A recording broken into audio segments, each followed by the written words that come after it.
প্রিয় দর্শক আসসালামু আলাইকুম। প্রিয় দর্শক, ক্যামেরার সামনে দেখতেছেন সুন্দর এক ফুটফুটে আপু। জানবো আপুর জীবনের অজানা কিছু গল্প। তার আগে জানবো আপুর পরিচয়। আসসালামু আলাইকুম। ওয়ালাইকুম আসসালাম। আপু কেমন আছেন? আলহামদুলিল্লাহ ভালো আছি।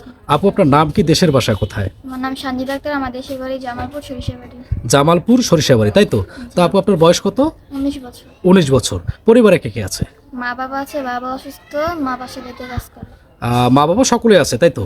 আর মা হচ্ছে বাসা বাড়িতে কাজ করে, আর বাবা হচ্ছে অসুস্থ, তাই তো? তো আসলে আপু আমাদের প্রতিবেদনে আসার কারণ কি? বিবাহের জন্য। বিয়ের জন্য আসছেন? কেন, আপনি যে এলাকায় আছেন সেখানে কি বিয়ে শাদী হচ্ছে না? যৌতুকের কারণে বিয়ে হচ্ছে না। যৌতুকের কারণে বিয়ে শাদী হচ্ছে না, তাই তো? তো আপু কি রকমের মনের মানুষ চাচ্ছেন জীবন সঙ্গী হিসেবে? ভালো মনের মানুষ হলে হবে। ভালো একজন মনের মানুষ হলে হবে।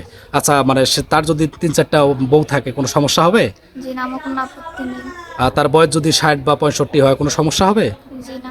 তো আপু আপনার সঙ্গে যোগাযোগ করবে কিভাবে? আপনাদের মাধ্যমে। প্রিয় দর্শক, এই মুহূর্তে স্ক্রিনে একটি নাম্বার দেখতে পাচ্ছেন। নাম্বারটি চ্যানেল কর্তৃপক্ষের নাম্বার। এই নাম্বার হোয়াটসঅ্যাপের মধ্যে দুটো আছে। এই মুহূর্তে বা হোয়াটসঅ্যাপে আপনি একটি স্ক্রিনশট পাঠিয়ে ভয়েস করবেন কে কোথা থেকে বলছেন। তো অযথা কেউ ফোন কল দিয়ে বিরক্ত করবেন না। আপু নামাজ কালাম পড়েন? জি। আপনার শিক্ষাগত যোগ্যতা কতটুকু? ক্লাস 8 পর্যন্ত। ক্লাস 8 পর্যন্ত। ঠিক আছে আপু, ভালো থাকবেন, সুস্থ থাকবেন, আপনার জন্য শুভকামনা রইল।